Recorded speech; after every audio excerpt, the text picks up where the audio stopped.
Nuria, I have always said that this is an unholy alliance. And by that, I mean this alliance between the far left and Islam. This is an unholy alliance that cannot last. But who would have thought that this far left is going to water down Islam to a point that Muslims will be asking themselves these weird questions? Like, maybe, is homosexuality legal? Is porn halal? Is that okay to have anal sex? Sorry, but these are the questions that a lot of Muslims are actually asking now. And to me, it is so scandalous that it seems like that there's an organized conspiracy against Islam, perpetuated by the far left. So the far left, we've always said, they're not going to compromise on certain things. Yes, they believe in protecting the minorities, and they have this problem against the right wing, and mostly the right wingers are Christians. So by virtue of that, they have a problem with Christianity as well. But they can't extend the same problem to Islam, because Islam is a religion of a brown man. So sorry, no, brown people are minorities, so we've got to protect them. But brown people, we are still going to force you to conform yourself to certain principles, that is, be LGBTQ friendly. They've been a bit soft on hijab and burqa kind of thing, but we all knew that that's not going to last very long. So, and now I have another theory that there's going to be another unholy alliance. I've been saying that for a while as well, that that's going to be far right, or the Christian right is going to align with Muslims. It's going to happen. You're going to see that. We're already seeing that. Alex Jones, I heard a clip of him saying that Alex Jones was saying, well, I respect Islam because Muslims do not conform. They do not give in to, this pronouns and LGBTQ and all that kind of crap, as they like to call it. But the decision of Muslims getting in bed with the far left has also damaged Islam to a point where they're thinking, what do we do?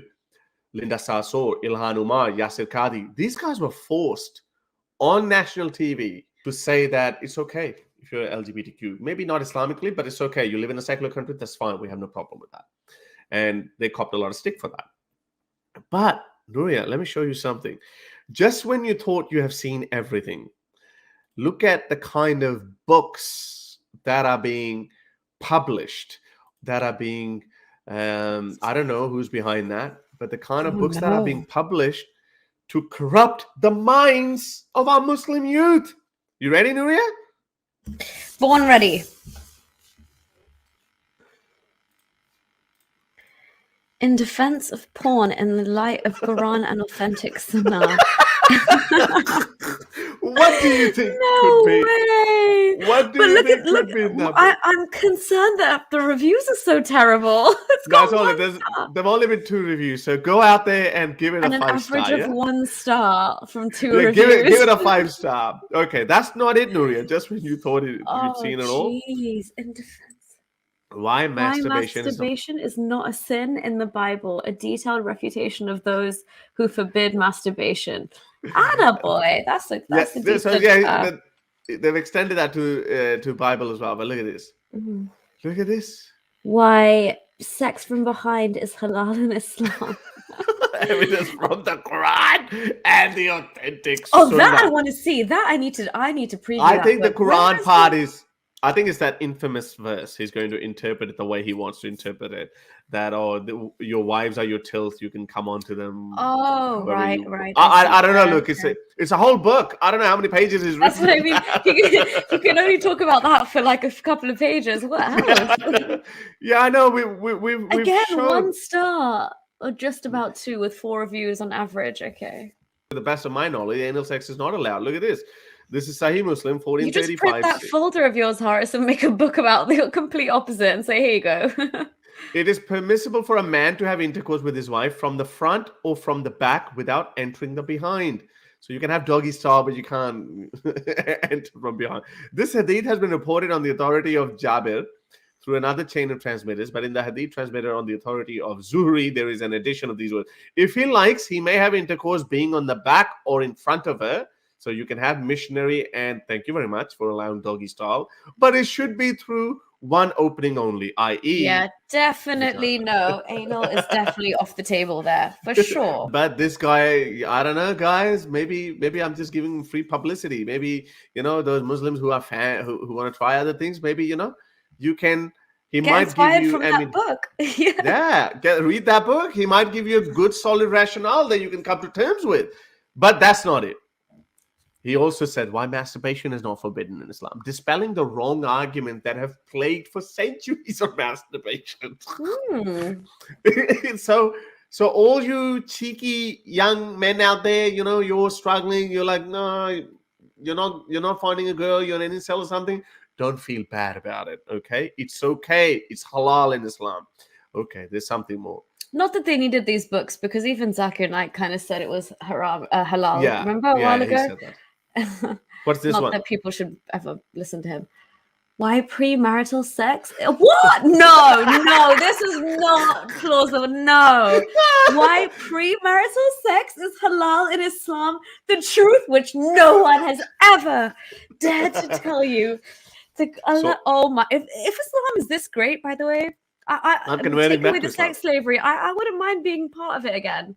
Maybe Premarital sex, they're sex positive in various other ways too, without going into the details. But Nuria, because they know that these young Muslims are leaving Islam in huge numbers, or because becoming they know that religious. The young people don't want to have vanilla sex anymore. That's not the issue. They got to give them something, so they're like, okay, it's okay, you are sinful. By the way, this narrative has been peddled for a very long time. It's okay to be sinful, but just don't leave Islam. Well, maybe, Horace, because they're like, the world is moving on to like these high-tech gadget sex toys, and men get sex robots, and no one needs humans anymore. So at the very least, guys, let them touch themselves, for Christ's sakes. They're going to run into another problem. Did Muhammad know that one day we're going to have these lifelike robots? They're going to give a new fatwa. Muhammad had no idea. If you have sex with a robot, with a very sexy male or female robot, is that going to be considered zina, premarital sex? Or that's a good question. Would it be one of your right-hand possessors, or would it be actual zina? Who knows? Yes, exactly. Now they're going to have to make a fatwa, and they'll be like, how do we stop our people? Because if they say it's still zina, then your robot is going to say whatever you tell her to say. You can do the nikah with her. What if it's like the what do you call it? What was that? What if the ruling on having intercourse with an animal, like you got to kill it afterwards, kill the robot? You're impure.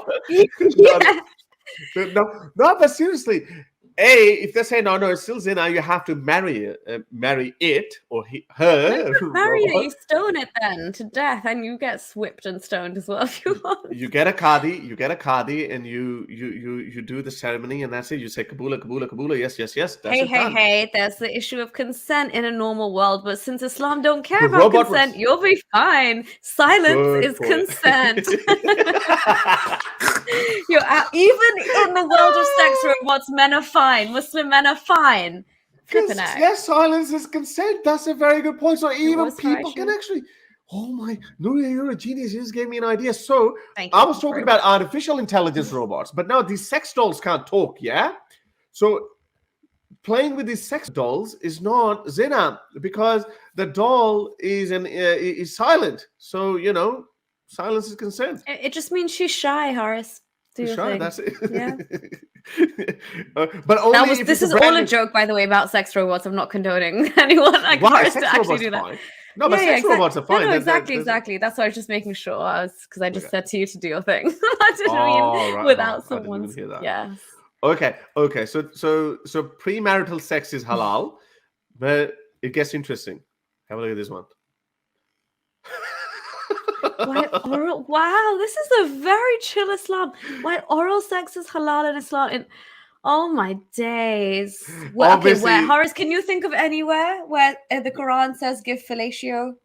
No, I can't think of anything. I don't think it's halal. I think I've heard some clerics say that it is najis, so it's not haram, but it's just not favorable. God wouldn't like it. It's very favorable to men, though. Jeez, how is that not favorable to Allah? Maybe for some women too. Who knows? But knows? as long as you don't squirt. How are they gonna put? That's like the commanded sick and ordered to be well kind of situation. Now it's like maybe pulling out. I don't know what they're saying. So I've actually heard Okay. I've heard Muslim clerics say that if you must, then you could do it, but don't discharge there. That's what they say. You So know I don't know. why? Maybe Because they're so adamant that that sperm is not lost. It just needs to be part of a potential procreation to add to our jihad fighting ummah, or another woman that can give. Don't waste sperm. That's the whole concept behind even yeah, the there are biblical millions of reasons. babies. You're wasting these millions of You're babies. committing murder every time you masturbate, Horace. You know that? You I don't murderer. masturbate. You shameless murderer. You cold-blooded murderer. How many times have you Uh, murdered this week, Horace? How many times? I put up I put them in the rightful place where they swim.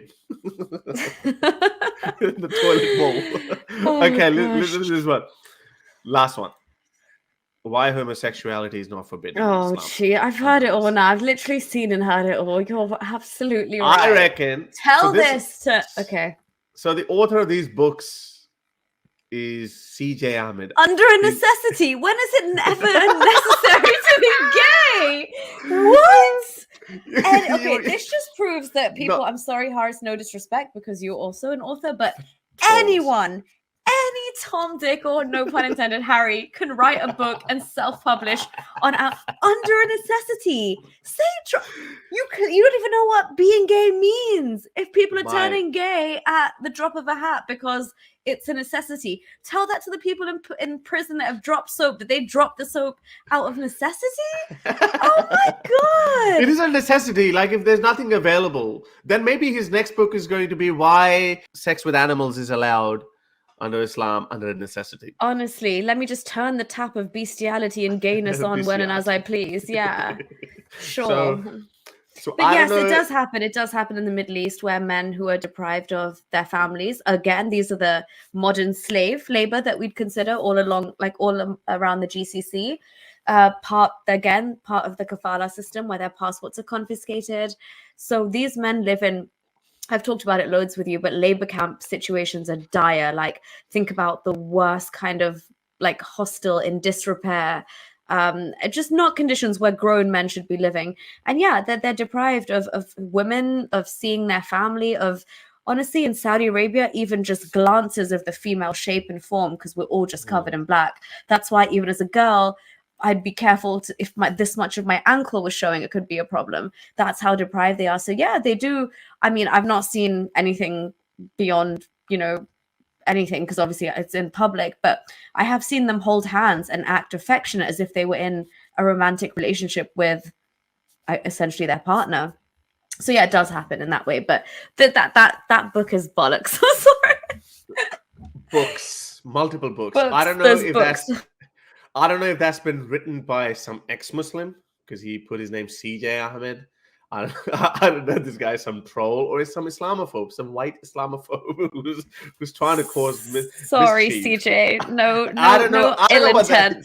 But we want whatever you're having, mate. Whatever it is, we want some. Jeez. But hey, more power to you, CJ. More power to you. We want to corrupt the minds of Muslim youth. We want to pull them out of Islam. And don't feel bad about it. If you're gay, it's okay.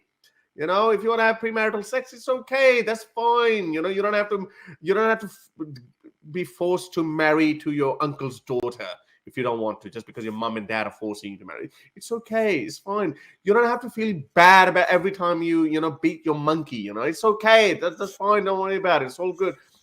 Although do it in moderation, but it's okay if you watch porn. Like it's better for you to do that than be sexually frustrated and harm someone in the process, right? Touche.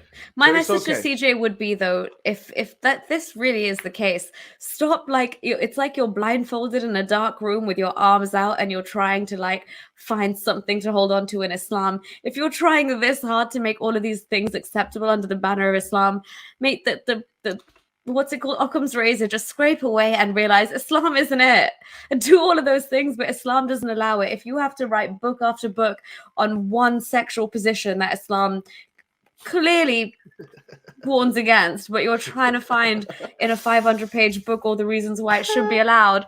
And under a necessity, you can even change your sexual orientation, sure. But the easiest thing is just to shed the dead weight. Shed it. Yeah, just leave it. Just leave Islam. That's easier. That's you wouldn't have to live with this baggage of this guilt and remorse over something that doesn't harm anyone.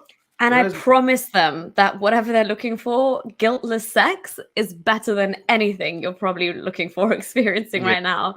Guiltless sex is a whole new thing. First time when I had sex, I was a Muslim and I felt so bad, but I got over it because sex was so good.